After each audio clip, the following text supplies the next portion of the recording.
L'animation est un art qui évolue au fil des décennies, nous offrant des chefs-d'œuvre inoubliables. Que vous soyez fan des grands classiques de Disney, des rêves poétiques des studios Ghibli, ou même des petits films d'animation indépendants, il y a toujours quelque chose de magique qui se passe lorsqu'un dessin commence à bouger. Et comme disait Walt Disney, l'animation peut expliquer tout ce que l'esprit humain peut concevoir. Mais si on devait parler de l'une des plus grandes révolutions dans l'animation, il y a un nom qui revient sans cesse, Pixar. Et derrière ce studio, 3 hommes ont révolutionné l'animation. Mais celui qui a joué un rôle clé dans la création des films Pixar, c'est John Lasseter. John Lasseter, c'est un peu le Willy Wonka de l'animation. Un gars qui a toujours cru que les dessins animés pouvaient être plus que des simples divertissements pour enfants. Il rêvait d'un monde où les personnages animés pouvaient avoir des émotions, des histoires complexes et surtout un cœur. Je suis ton ami. Non, c'est pas encore à toi. Ok. Mais saviez-vous que le studio derrière vos films d'animation préférés a failli disparaître avant même que son premier film ne voie le jour?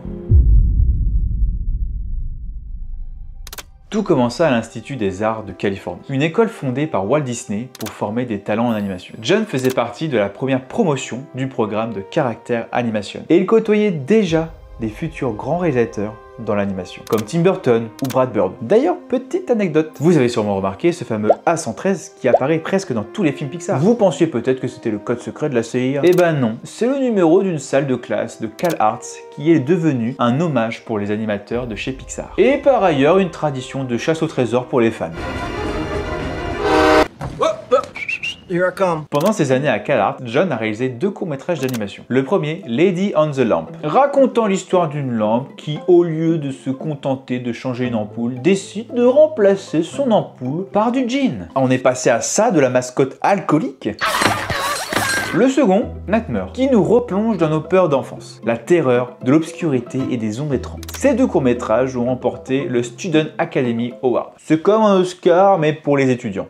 Diplômé en 1979, John décroche direct un boulot chez Disney. Et il commence à travailler sur des films comme Roxy Rookie, où il a animé des scènes clés. Mais c'est en découvrant Tron que tout a changé. Tron, c'était un mélange de live action et de 3D. Un truc complètement futuriste pour l'époque. Pour John, ça a été une révélation. Mais bon, chez Disney, tout le monde n'était pas prêt pour cette révolution numérique. Alors que John alla proposer aux dirigeants de Disney une idée de court-métrage en 3D qui s'intitulait Le gentil petit grippin. Alors j'aimerais faire un court-métrage entièrement en CGI et ça s'appellerait Le gentil petit grippin. Un grippin qui parle. Et ça va nous coûter combien cette affaire? Oh, le même prix qu'un long-métrage classique, hein. John, l'intérêt de l'ordinateur, c'est que ça soit plus rapide et que ça nous coûte moins cher. Donc tu remballes ton grippin à 2 balles, s'il te plaît. Oui, c'était violent, mais 5 minutes après... John, tu as bouclé ton projet. Par conséquent, ton contrat avec les studios Disney est maintenant terminé. Mais ironiquement, ce coup dur allait ouvrir la voie à une carrière bien plus audacieuse et innovante. De l'autre côté, nous avons Ed Catmull, qui contrairement à Lasseter, n'était pas un artiste, mais un scientifique passionné par les ordinateurs. Ed a rêvé dès le début de sa carrière de créer des films entièrement animés par des ordinateurs. En 1979, Ed Catmull rejoint Lucasfilm et prend la tête de la Graphic Group, une équipe dédiée à l'animation par ordinateur. Leur mission, révolutionner l'animation avec de nouveaux outils et technologies. Allez maintenant, faites-moi des animations de sabre laser du futur. Mais il leur manquait quelqu'un de crucial, quelqu'un capable de transformer ces outils en art. En 1983, déprimé après son licenciement chez Disney, John croisa Ed Catmull lors d'une conférence où ce dernier était intervenant. Oh, John! Oh, comment ça va? Alors, ce projet de grippin sympathique, ça donne quoi? Suite à cette rencontre, John est engagé chez Lucasfilm en tant que créateur d'interface. C'est ici qu'il commence à véritablement expérimenter l'animation par ordinateur. En 1984, l'un de ses projets notables est un court-métrage intitulé The Adventure of Andre and Wallaby. Il démontre l'incroyable potentiel de la CGI. Et il faut s'imaginer que pour l'époque, c'était ouf. L'équipe développe Pixar Image, l'ordinateur graphique le plus puissant de son temps. Capable de convertir des images haute résolution en 3D, cet ordinateur ne se limitait pas à l'animation. Il a été utilisé dans des domaines comme l'imagerie médicale et la photographie satellite. C'est fou de voir à quel point l'animation a impacté tant de secteurs. Les gars voulaient créer des films en CGI et ils développent des machines qui vont être utilisées dans d'autres domaines. Mais pour produire un long métrage, il fallait beaucoup d'argent. Il leur fallait donc un investisseur qui croyait en leurs rêves. Alors comme ça on a besoin d'investisseurs. Après avoir été évincé d'Apple, l'entreprise qu'il avait cofondée, Steve cherchait un nouveau projet ambitieux. Même s'il n'était ni artiste comme Lasseter, ni scientifique comme Catmull, Jobs était visionnaire, capable de voir des opportunités là où personne ne regardait encore. Il a donc investi 10 millions de dollars de sa fortune personnelle pour acheter la division de George Lucas et fonder ce qui allait devenir Pixar. Lasseter est devenu le directeur créatif de Pixar et sous sa direction, le studio a commencé à développer des courts-métrages innovants pour montrer la puissance de leur technologie, dont le célèbre Luxio Junior, qui a même été nommé pour un Oscar. Dis donc Steve, t'as du pif, hein? Pixar a continué à produire des courts-métrages qui ont non seulement démontré l'efficacité de leur logiciel d'animation, mais qui ont également raconté des histoires émouvantes et captivantes. Et par la suite, on a eu... Je suis ton... Non, c'est toujours pas à toi. Hé, c'est quand c'est à moi, En 1987, leur second court-métrage Red Dreams, qui se déroule dans un magasin de vélo pendant une nuit pluvieuse, le protagoniste est un monocycle nommé Red, délaissé et oublié dans un coin du magasin,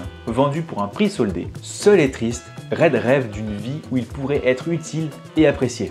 Comme ambiance déprimante, tu peux pas faire mieux. Puis en 1988, il crée Teeny Toy. Il met en scène un petit jouet musical, un soldat appelé Teeny, qui est offert à un bébé. L'animation du jouet, franchement réussie. Mais pour le bébé, par contre...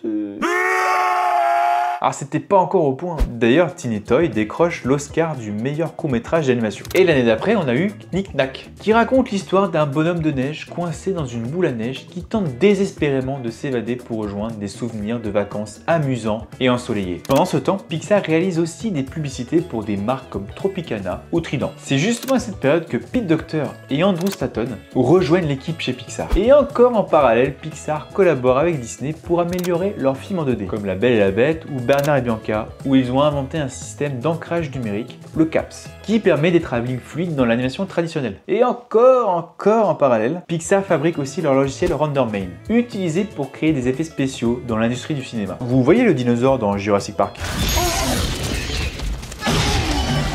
Et ben c'est Pixar. D'ailleurs, ils décrochent un Oscar pour leur logiciel d'animation. Mais malgré tout ce succès, Pixar fait face à un problème financier. Le coût élevé de la recherche et de développement fait perdre à Steve 1 million de dollars par an.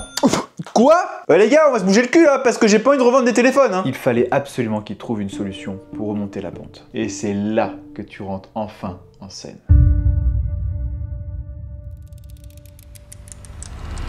En 1991, John alla voir le boss de Disney pour lui proposer des idées de court-métrage avec Teeny Toy. J'adore l'idée, on part sur un long métrage. Wow, sérieux? Et c'est là que Disney signe un contrat avec Pixar pour produire un long métrage en 3D. John Lasseter, Ed Catmull et d'autres membres clés de Pixar commencent à travailler sur un projet qui deviendra Toy Story. L'idée de Toy Story vient de la fascination de John Lasseter pour que les jouets prennent vie quand personne ne les voit. Pixar avait déjà exploré ce concept en 1988 avec le court-métrage Teeny Toy. Le succès de ce court-métrage a inspiré l'idée d'un long-métrage centré sur des jouets qui ont leur propre vie. Le personnage principal est un jouet nommé Woody. C'est une marionnette de cow-boy. Oh putain, mais qu'est-ce qu'ils ont branlé? Oui, c'est bien Woody. Du moins la première version du personnage. John Lasseter avait déjà en tête qui allait doubler Woody. Son choix s'était porté sur Tom Hanks, qui avait été très surpris en voyant la maquette du personnage et a quand même accepté de le doubler. Moi, ma maman me disait toujours qu'il ne fallait jamais juger un livre à son couverture. Mais faut avouer que ce Woody,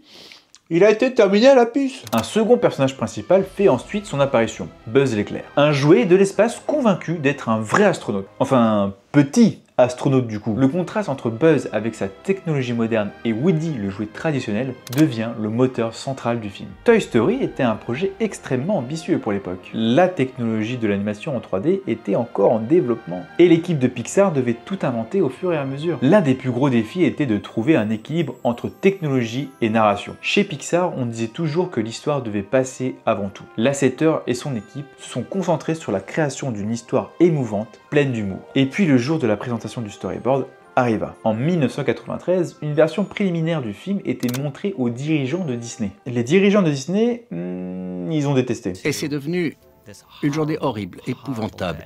Et là, on a décidé de tout arrêter. Ils trouvaient que le ton était trop cynique et que les personnages étaient trop antipathiques. Woody en particulier. Il était bien plus sarcastique et grincheux à l'origine. Disney décide d'arrêter la production. Mais pour John Lasseter, c'était hors de question. John se remet en question et réfléchit sur ce qui n'a pas fonctionné. Il fallait comprendre où se situait le problème. Pixar entreprend alors une refonte majeure du scénario, rendant les personnages plus attachants et les relations plus profondes, notamment entre Woody et Buzz. En 2-3 semaines, ils ont réussi à refaire le scénario de zéro. Cette nouvelle version aborde des thèmes universels tels que l'amitié, la jalousie, la peur du changement et l'acceptation de soi. L'arc narratif de Woody, qui passe de la jalousie à l'acceptation de Buzz comme ami, devient le cœur du film. Il présente donc cette nouvelle version à Disney et cette fois-ci, ils ont adoré. Pixar doit encore surmonter de nombreux défis techniques, comme la modélisation et l'animation des personnages ou encore la gestion des textures, pour que les jouets aient un aspect réaliste tout en conservant le style cartoon. Et bien sûr, pour pas qu'on oublie que c'est aussi un film Disney, ils ont collé le logo Mickey sur le cul de Buzz. Toy Story sort en salle le 22 novembre 1995 et connaît un succès critique et commercial immense. Le film a rapporté 373 millions de dollars au box-office mondial. Un chiffre énorme pour l'époque, surtout pour un film en images de synthèse qui est une technologie nouvelle pour l'époque. Le succès de Toy Story a prouvé que les films réalisés entièrement par ordinateur pouvaient non seulement être populaires, mais aussi rivaliser avec l'animation traditionnelle. Les critiques ont salué l'histoire, l'humour, l'émotion et bien sûr l'animation révolutionnaire. On était tous comme ça après avoir vu le film. Alors comme ça t'es vivant. T'inquiète, tu peux tout me dire, je vais pas te dénoncer. Le film a été nommé pour 3 Oscars. Bien que Randy Newman n'ait pas remporté sa statuette pour sa chanson, Toy Story a marqué une nouvelle ère dans l'animation. Wouh, je suis ton ami, ouais. John Lasseter venait de réaliser son rêve avec le premier long métrage en CGI, Toy Story, qui est un véritable succès historique. De son côté, Ed Catmull voyait son ambition se concrétiser, un film entièrement réalisé en animation par ordinateur qui devenait un phénomène culturel. Tout cela n'aura pas été possible sans la vision et le soutien de Steve Jobs, qui avait cru dès le début au potentiel de Pixar et au génie créatif de ces deux hommes. Mais après un tel succès, il reste une question. Comment Pixar allait-il entreprendre la suite ?